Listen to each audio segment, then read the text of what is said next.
which we tie ourselves up. And so instead of seeking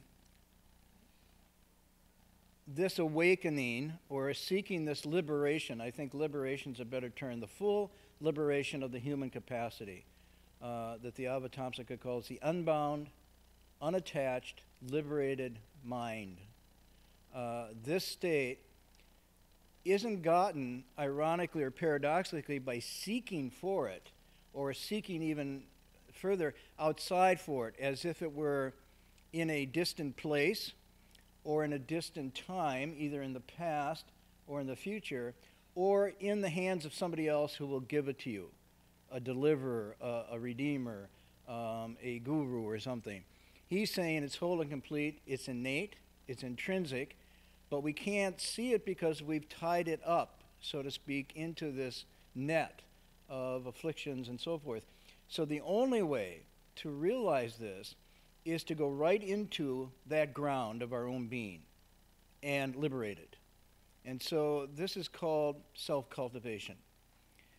Now, in doing that, he says, going back a couple weeks, this is tough. It's not easy because many of the ways we've done this are not conscious to us. They have become so habituated and so layered in defensiveness and covering that we can't see it. And then, ironically, at one point he says we can see it very clearly in others, or we think we can. But this isn't really spiritual insight. We think we can see, I see your jealousy, I see your anger, I see your craving, I see your insecurities and so forth. But our own, we're more or less blind to, except the ones that are the easiest to change. But the ones that are deeply embedded over time, over lifetimes of embedment, are called samskara. And these are deep, latent tendencies, habituations, conditioned mind, body, feelings, thoughts, emotions, even the way we perceive is set up in these deeper formations, and these are much harder to get at. But he says you can do this. You don't have to rely on someone else simply by precepting yourself, by getting your life in a sort of an ethical construct where you're not harming yourself or harming others and not creating, let's say, negative energy that returns as more impediments.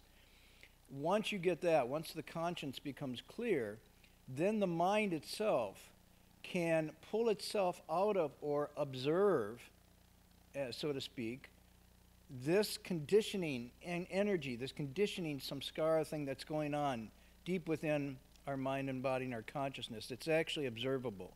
It's like you can slow the film down, so to speak, and you can catch frames of it. And you can start to see where it arises, where it sets in, and where it continues. And the meditation then becomes a technique for, I'm going to use this language, to slow down that stream so that you can start to see. And in doing the meditation practice, which is just practice, it's just what we're doing here for the first 45 minutes is simply a workout to try to get some handle on those powers of observations that, again, are whole and complete, but they've been rusty. We haven't used them long enough. They've been caught up, going all over the place. So you pull them back, you bring them to a laser-like concentration, and then you observe the flow, because the flow of your mind, which is creating your reality, which is creating your destiny, driven by desires and so forth, that energy of that is spinning like a wheel very fast. But if you can start to slow it down through the meditation process, you have a subtle thing going on where you can watch it start to arise one by one, and then you can either, you seemingly want to stop it and think that's liberation if I repress it, but the Hanshan is saying that doesn't work, because psychologically repressing it only gives it actually more energy to come back in other ways. Freud knew this as well. Or, he says, you can sort of give into it and yield to it and be swept along again. But he said in between repressing and giving into it, there's a third possibility, which is to just merely observe it. And if you quietly observe it without repressing it or giving into it, you're able to get a kind of stillness, a kind of equanimity that allows you then to either step into it or not go into it. And that brief moment, that brief window of being able to see that happen is the beginning of liberation, because you have then some control over what's driving you. So this, he says, is the beginning of awakening. This is the beginning of the process of waking up. And you're not waking up to something mystical and profound about the nature of the universe, but you're waking up to the actual dynamic that is driving you here and now. And that is the beginning of awakening that gets more and more profound, but you don't get to that vast awakening except through this ground of your own being. In other words, by stilling, by focusing, by clearing that mind, it becomes, and they use the word here, it becomes like a great perfect mirror that then perfectly reflects the nature of reality, both within and without. So that's sort of the theory that Han Chan's going with. So that being said, last week, he said it's a mistake if in the practice of this, you take the craving that you used to have for all kinds of things. Let's assume that most of human activity is driven by craving, by grasping, by desiring, by busyness. You all know what I mean, right? This is the energy of life, is to be constantly busy, constantly seeking, constantly grabbing, picking up, putting down, worrying not that you're not going to get it, worrying when you get it that you might lose it, or worrying what you got wasn't up to what somebody else got, and therefore you're not happy with it. This whole thing, this craving, what the Buddha called tersna, translated as thirst, is at the heart of the human condition that covers over the awakening. So the awakening is like this grass under concrete, and it's trying to come up. But we keep covering it over with this thirsting, this questing. So he says the mistake here would be, if you begin on this path of cultivation, do not seek, crave, yearn for spiritual responses. Now this is the key, because he's saying it's the craving, the yearning in itself that is at the heart of the problem that's stopping the awakening. When the craving and the yearning start to subside and get quieter, and the desires go down, and there's a kind of contentment, then awakening happens by itself. It comes forth from this still, quiet contentment. But if you cultivate, and then on top of that say, I want to get enlightened, I want to get, and of course, I won't show the sites again, because last week we ran up just did a Google search, seeking enlightenment, Bodhi, Satori, whatever, and up there were about 3 or 4 websites that showed how you could get this in 10 easy lessons with a down payment of so-and-so. You didn't have to go to a temple or monastery. You could do this at home, and there were all these empowerment and light, and it was basically selling Bodhi. But we're not going to show that again, right? Okay. So if you're interested in this, just go home and do this. Do a Google search and see what you come up with. But it's the contrary to what he's saying here. That is stimulating the yearning and craving for it. And paradoxically, by yearning and craving for it, you obstruct it rather than let it open up. Now, I say paradoxically because it's almost as if in our lives we are constantly used to the idea that if we want something or we need something or we long for something, we should go out and go after it and get it with a kind of fervor. And what he's saying here is, this is the awakening. When the Buddha said strange indeed upon his awakening, the strange indeed was his realization that he had everything he needed whole and complete within his own person. And not only was he not getting that by being a prince and living this whole worldly pleasure trip, but he wasn't even getting it by going after the spiritual quest per se, from teacher to teacher, asceticism and so forth. All he had to do was to let that mad mind return to its natural state. And that's why he said, strange indeed. It's already whole and complete. And it's only because I get confused and then I try to grab and crave that I cover it over. That was the Buddha's awakening. So in a sense, his teaching is a very bland teaching, because it's just saying, don't seek for anything. Let it all go. Put it down, and everything's whole and complete. You're saying, yeah, right. Now, what do I do? You know, and so we're so conditioned to reach out again that this has to be constantly stressed. So what Han-chan is saying here, don't crave for the spiritual, much less the non-spiritual. And then we go to the next part, and we'll just start this tonight because I promised you a story. So some of you who have come tonight are going to be bored with a story, but I'm going to read it to you anyhow because I promised it last week, and I try to be Confucian and keep my word. So he says, in general, cultivators, people who are cultivating the spiritual path, either first experience an awakening, an insight into something, and it could be very small or it could be very great. Awakening isn't of one thing. It's along a continuum.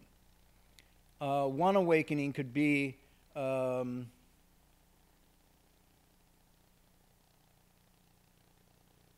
way I'm living my life right now is not healthy, okay?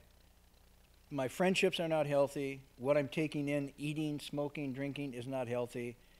And I'm living at a pace that isn't healthy. I really should turn that around. That, from a Buddhist point of view, is an initial awakening.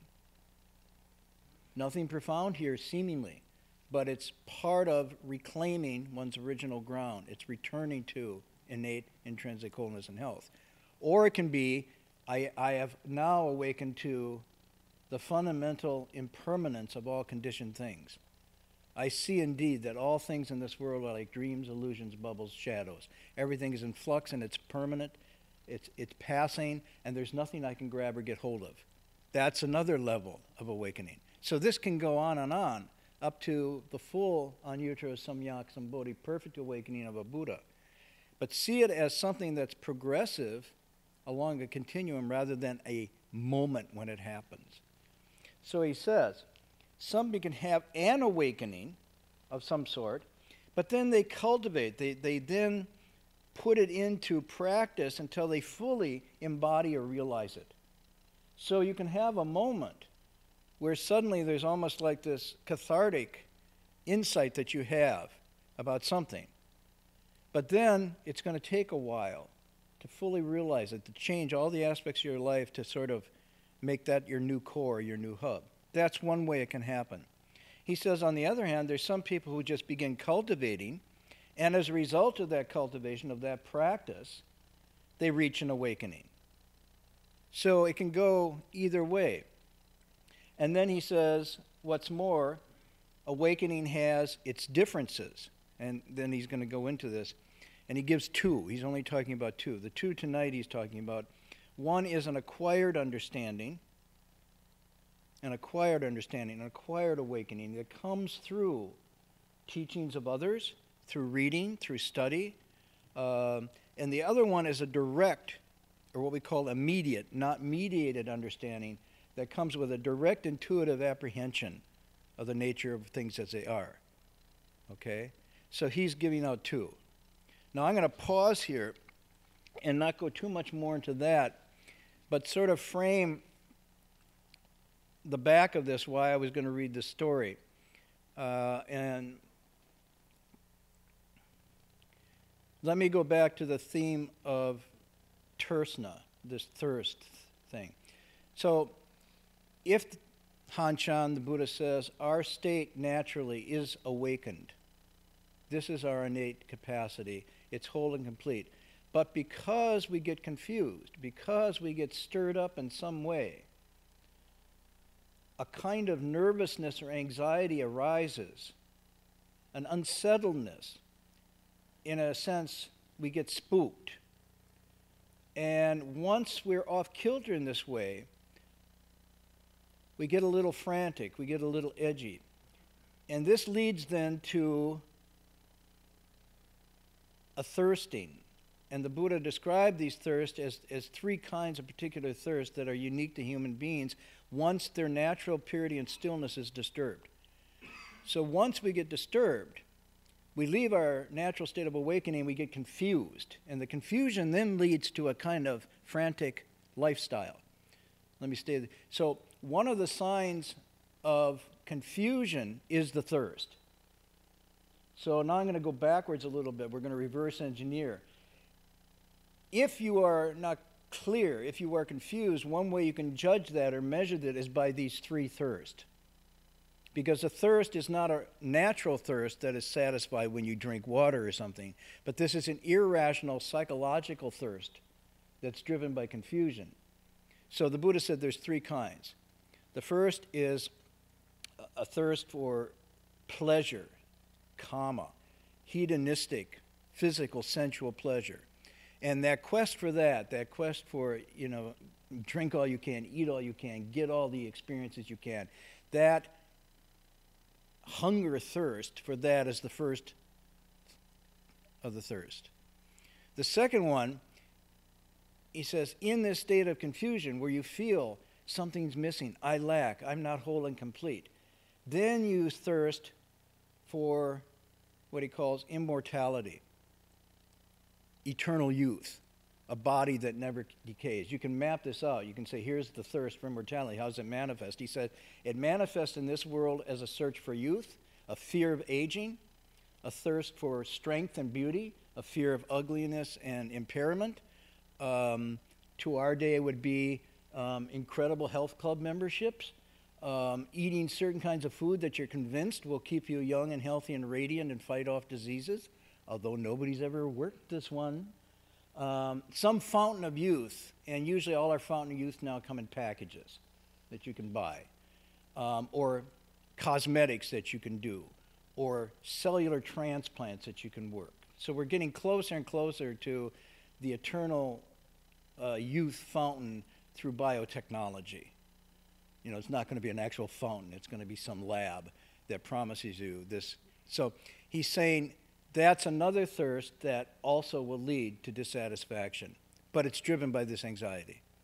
And he said it can manifest in this world, but it can also manifest in a quest for immortality in yet another world.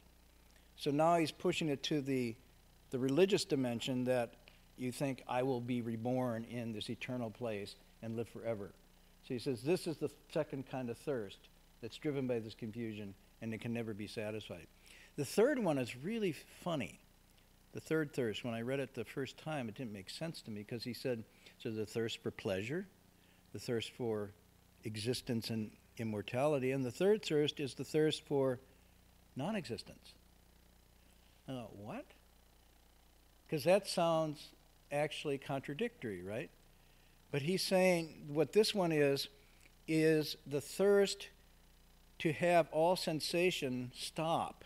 So you're no longer affected. You're no longer feeling the edge of anxiety of life. It's a kind of oblivion. It's a kind of numbing of your senses. And you can do this in relationships. You can do it in your body. You can do it through drugs and alcohol. And in fact, one of the texts says that this is the thirst that leads to alcoholism and drug addiction because it's a blotting out of the human awareness and consciousness. Now, you can think about whatever these were at the time the Buddha was talking, but think of what the modern equivalents would be. Okay, so what are the pleasures? I don't have to name them. They're numerous and boundless, right? Both natural and artificial. And then you have these various thirsts for immortality, including cryogenics. We've gone through that. You all know that one? Everybody familiar with cryogenics?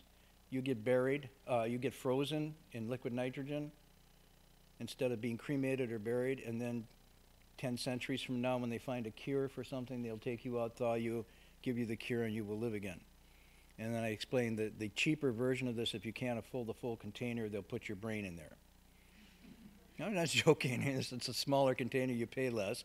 And they feel from the brain they'll be able to regenerate a you again. So this is one of the absurd things. But there's also the quest now for a combination both of organ transplants and then actually changing the structure of the cells and the genetic structure so that it won't be subject to aging. And there's a lot of money going into this right now. So, but the third one is very interesting, and it's like this one has become even sort of more prevalent now than in the Buddha's time. The ways that people have available of numbing consciousness, of going into oblivion, are far more manifold than, say, in the Buddha's time. I mean, then it was some mushrooms, wine, sex, or a kind of sensory deprivation leading to a kind of suicide. But now, I mean, we have all kinds of devices that can take us out of full consciousness, some of which you turned off when you came in here tonight, I hope. But these are portals to the third thirst at your fingertips. You know, if you want to, you can disappear. You can disappear from your social relationships, you can disappear from the natural world, and you can disappear from your own self through these things. That's the third thirst. Okay, so the story I was going to read to you. Hanshan talked about earlier, this idea that you can become possessed, which is related to the word English of obsessed. You become so fixated on something that you lose your fear. You not only lose your spiritual nature, but you lose your basic humanity. You become fixated, idea fixé, on something, questing, searching, that you're ravenous for, that you feel will end this suffering, this dissatisfaction. And this then is what we call grasping or attachment. So we talked and we went through some of the Western texts and some of the Eastern texts, how this is sometimes manifested as just obsession. Like, some of you know Moby Dick? I mean, you don't know Moby Dick, but you know the novel Moby Dick. Okay, everybody says, I saw the movie. Okay, you saw the movie. It's close enough. Right? That's obsession. What was he obsessed? What was Captain Ahab obsessed with? The whale, the white whale. Okay? So that's the object of obsession, and he loses his mind. He loses his life in the quest for this. Okay? A kind of lottery search. Okay. But sometimes both metaphor and real, they render that as possession. Something takes possession of you, but in the same way you lose yourself. So there's this real fine line both in literature and myth and in the spiritual between obsession and possession. But the affect is pretty much the same. So we read different things. I remember we talked about Dr. Faustus. How many people read Faustus? I mean, heard of Faustus? A few hands go up. Okay, Faustus makes this pact with the devil, right? And basically says, make me a CEO, make me the head of the lab, get me a Nobel Prize, and all the beautiful women and everything I want, and I'll give you my soul in 20 years. And the devil gets him all these things, well, you know, equivalent at that time. And then 20 years later comes for his soul. And he's lost himself. So tonight, I was going to share with you, as much time as we have, one of my favorite short stories by Leo Tolstoy. So now let's go. How many people read Leo Tolstoy? Okay. How many people read War and Peace? Okay, let's do this. How many people started War and Peace? Yeah, more hands go up. Okay, how many people have read his short stories? Okay. So how many of you know this story? Then you can just close your eyes and sleep. How much land does a man need? Don't know this story. 1 people. Oh, good. 2. Oh, this is great. Okay. So let me read you a story tonight from Leo Tolstoy, who's not a Buddhist, but he got accused of being a Buddhist. Now, the reason this happened, well, let me tell you, the reason it happened, when I was doing my dissertation last century, I was interested in this individual who was instrumental in bringing Buddhism to America at the turn of the century, and he wrote this really cool short story called Karma. It's an actual story. Well, this was translated because somebody liked it into German. And then somebody in France saw it and translated it into French. And then somebody in France translated it into Russian.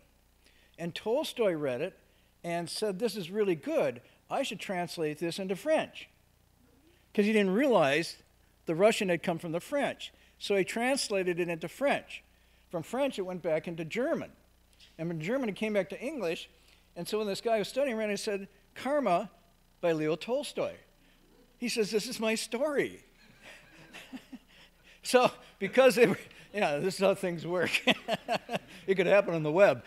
So what happened was then he contacted Tolstoy, and Tolstoy says, no, I'm really sorry. I wish I had written it, but I didn't. And thus became a correspondence between the two of them. So that's a side note. Historians like these kind of things. Okay, so this story I'm going to read you. This, the original author, I assume, is Leo Tolstoy. There. No, this is called How Much Land Does a Man Need? So let me just frame it. I'm going to hop through various parts of it. A sister comes to visit her younger sister, and she was married to a tradesman in town, and the younger sister was married to a peasant out in the country. And they sat over tea talking, and the elder began to boast of the advantages of town life, saying how comfortably they lived there, how well-dressed they were, the fine clothes their children wore, what good things they ate and drank, and how she went to the theater and entertainments and so forth. And the younger sister was kind of, irritated, right? This can happen between sisters. I know, only in stories, but sometimes even in real life, sisters can get at each other. And she says, well, I wouldn't change my way of life for yours no matter what. We may live roughly, but at least we are free from anxiety. You live a better style than we do, though you often earn more than you need, and you're very likely to lose all you have. You know the proverb, loss and gain are brothers twain, or sisters twain. So it often happens that people who are wealthy one day are begging for their bread the next. Our way is safer, the peasant way. Though a peasant's life is not a fat one, it's a long one. We'll never grow rich, but we'll always have enough to eat. Okay? But her sister wasn't content. She says, eat what? You're eating like pigs and so forth. So this goes on quite a bit. Anyhow, the husband's listening to this, and he's got this idea, maybe our life isn't so good. And he's thinking, gee, if I only had maybe a better life. So at that point, in Tolstoy's story, the devil's hiding behind the stove. Why the devil's hiding behind the stove, I don't know. This is Russia. Okay. Devils hide behind stoves in Russia. Here they hide behind TV screens. So he says, the man says, if I had plenty of land, I would not fear the devil itself. And the devil heard this and he says, all right, let's make a deal. And so the story begins. The devil plants this seed in him that he doesn't have enough land, even though there's enough there. And so as the story goes on, and I'm going to skip all these good parts, but every time it comes, he gets another piece of land and he's contented, but then the itch starts to occur again. It's not quite enough. Now, some of you are laughing. You know this, the parallels to this, right? I just got a new computer. And within weeks after I got that computer, the next model came out. Now my computer was slower, was not as colorful, the pixels were not as bright, and I needed that new one. And so it goes, whether it's land or computers. So he was well contented, but he thought, gee, if I only had, I'm too cramped to be comfortable. Okay, this is so he moves on, gets another deal, and he gets another, and he's happy for a little while, but then his heart, it says, kindled with desire. Kindled with desire. Kindle? No, it's not the thing you buck. It's an old-fashioned word that means to inflame, right? That's why the Buddha said the world is kindle. No, he meant the world is on fire. And the world is on fire with these desires that can't be satiated. So when the Buddha looked in the world, he literally saw it was burning with people's desires that were consuming the world. Now, if he had Google now, he could look down and see the temperatures of the earth increasing, right? You can do that now. You can see through the satellites how the temperatures are increasing and getting hotter and hotter. So it's like, whoa. So this is interesting. And he says, why should I suffer in this narrow hole? Meaning that nice house and land he had. So he goes on. And this goes on for some time. Then he joins a commune, and he's got more land than he's ever had. But then what happens? Well, it's not really mine. We share it all together. So I can never be sure it's mine because it belongs to the collective. So then he's not happy again. And he goes on and on and on like this. And so finally, he hears about this place far away. It's kind of a magical village. And at that place, apparently, you can have as much land as you want. And this really appeals to him. So he sells all this land, and he goes to this faraway place, okay? And he comes to now start the story here, the last part of it. So he comes to learn about the land. And these places are called the Bashkirs. And the Bashkirs seemed very glad that he was there. And he took this man, his name is Fam. Fam took all these presents out of his cart, and they distributed to everybody and gave it to them, and they're really happy.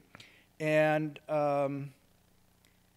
he says, now that I've given you a gift, I want to tell you why I'm here. He says, my land is not enough. And they said, well, fine. And here's they said, in return for your presents, we'll gladly give you as much land as you want. You only have to point it out with your hand, and it's yours. Wow. And so he couldn't believe this.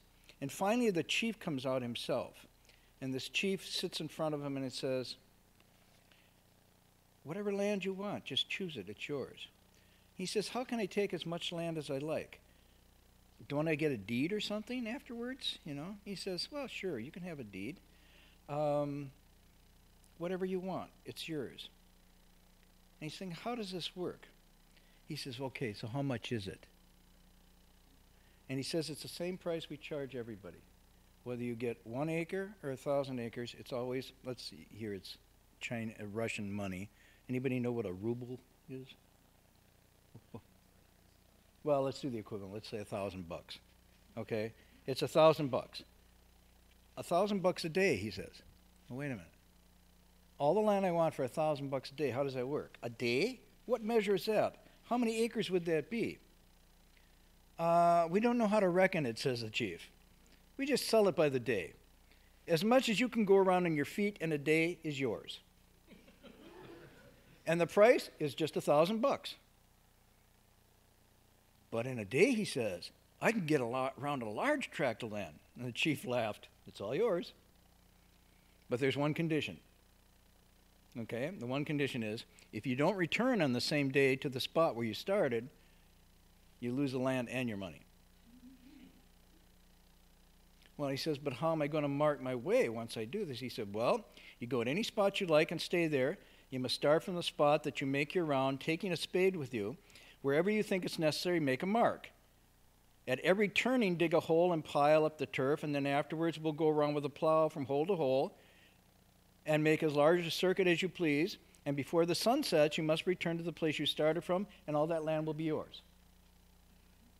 Well, he was like delighted. He couldn't sleep that night because he was thinking, you know, he's trying to get himself hyped up, and he ate well because he thought, tomorrow I'm going to go off and get this. And he couldn't sleep, and he says, boy, I am going to mark off the largest tract, you know, the mother of all landscapes. I can easily do 35 miles in a day. The days are long now, and when it was daylight saving, so he was, whoa, the days are long now, and with 35 miles, you know how much land that will be? He says, the peasants will be salivating when they see what I have. I will buy, and then he started to think, I will buy oxen and all this and build this wonderful house and blah, blah, blah. He lay awake all night as if he were in a dream. But he thought he heard someone chuckling outside. But he thought, was I dreaming or was someone laughing at me? And he looked outside and he saw it was a chief holding his sides and just rolling in laughter, knowing what he was dreaming about. He said, no, doesn't matter. And so here we go. He starts off. They got ready. They all got started. Some sat on their horses, some in the carts. Fam drove into the town. He got his cart. He went to the place where he was supposed to be. And as soon as the morning red began to kindle, the sunlight rose on the hillock. He started to get ready to go. And then the chief said, see, all this as far as your eye can reach is ours now, and you can have any part of it you like. His eyes glistened. It was all virgin soil, as flat as a palm in your hand, as black as a seed of a poppy. Is this good? Yeah, see, some of you are Berkeley, San Francisco. You're saying it's black. It's no good. I'm from Wisconsin, so black land means fertile, rich, okay? Doesn't mean it's no good. It's like, what is that? I make what do you make and then you put in you take the leaves? Compound. Compost. I always call it hummus, and people laugh at me. It's not hummus. That's a different thing. Okay? And so his eyes glistened. The chief took off his fox fur cap, placed it on the ground. He says, "This is a mark. Start from here, and all the land go around will be yours. Just put your money in the cap, and when you come back, you can have the money in the land." And he fastened up his girdle, it says, because he was wearing peasant clothes, and he tied it below his stomach. He put a little bag of bread in his breast of his coat pocket, flask of water, his canteen. He drew up his boots, took the spade from the man, stood ready, and when he said sunrise, go. And he said, "I will go towards the rising sun." So he turned his face east, stretched himself, and waited for the sun to appear above the rim. And in losing no time, he started off. Okay. He started walking either slowly or quickly. Having gone 1,000 yards, he stopped, dug a hole, placed pieces of turf on one another to make it more visible. Then he went on. And now that he'd walked off his stiffness, he quickened his pace. After a while, he dug another hole.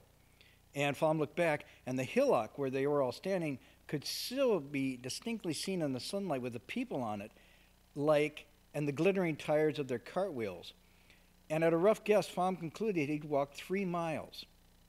It was growing warmer. He took up his undercoat, flung it across his shoulder, and went on again. It had grown quite warm now. He looked at the sun. It was time to think of breakfast. The first shift is done, but there are 4 in a day, and it's too soon yet to turn. He hadn't turned. "But I will take off my boots," he said. And he took off his boots. He had something to eat. And he says, "I have to go another 3 miles, and then I'm going to turn to the left. But this spot is so fine that it would be pity to lose it. The further one goes, the better the land seems." You're getting where this is going. He went straight on for a while, and when he looked around, the hillock was scarcely visible, and the people looked like little black ants on it now, and he could just see something glistening in the sun. He says, "I've gone far enough in this direction. It's time to turn. Besides, I'm in a regular sweat now. I'm very thirsty." So he dug a large hole, heaped a piece of turf, and then he untied his flask, had a drink, turned sharply to the left, and then went on. The grass was high. It was very hot. He began to grow tired. He looked at the sun and saw it was noon. Okay, not too long. Hang on here. "Well," he thought, "I must have a rest." He sat down, bread, drank some water, but he didn't lie down, thinking that he might fall asleep. After sitting a little while, he went on again. First walked easily. The food strengthened him. But it had become terribly hot, and he felt sleepy. But he says, "An hour to suffer, a lifetime to live."